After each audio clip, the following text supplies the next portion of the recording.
बारान, मैं तुमसे पूछ रही हूँ कि मुझे वहाँ बोलने क्यों नहीं दिया? क्योंकि अब बात करने का कोई फायदा नहीं। तो क्या ये मामला यूं ही बंद हो जाएगा? उन्होंने कहा हम एक ही छत के नीचे नहीं रह सकते। क्या तुम उनकी मुखालफत नहीं करोगे? उन्होंने जो कहा तुम्हें गलत लगता है? हाँ, गलत लगता है तुम्हें?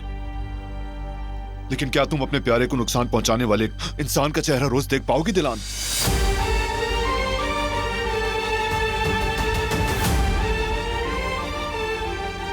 तीर अगर कमान से निकल जाए तो वापस नहीं आता। इम्कान है, हमेशा कोई और रास्ता जरूर होता है।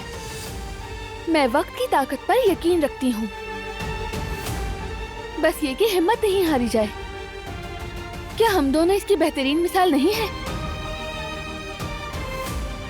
हमने अपनी समझदारी से और सब्र से दुश्मनी खत्म कर दी।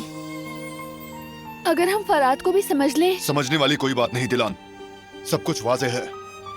तुम भी अब इस मामले को तूल मत दो। काफी दुख झेल चुकी हो तुम।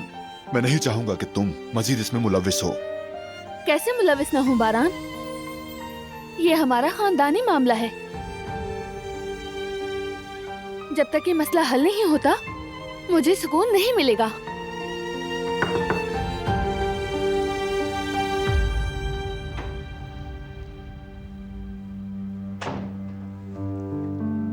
डिस्टर्ब तो नहीं किया मैंने? जी हुक्म बाबा। मुझे कुछ बातें करनी है। जरूर कीजिए बात। तुम लोगों ने मुझसे आखिरी वाकया क्यों छुपाया? हाँ, बताओ मुझे इसकी वजह क्या है। बताओ बारान, खास तौर पर तुमने ये सब कुछ कैसे बर्दाश्त कर लिया? बर्दाश्त नहीं किया बाबा, किसी को माफ नहीं किया मैंने। सिर्फ जहान का सोचा। आपने उसकी हालत देखी है। मैं नहीं चाहता था कि वो सदमे या मायूसी से गुजरे।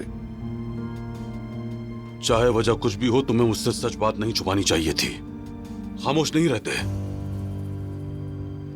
क्या हम कभी कभी अपने प्यारों को बचाने के लिए खामोश नहीं हो जाते? बताएं बाबा।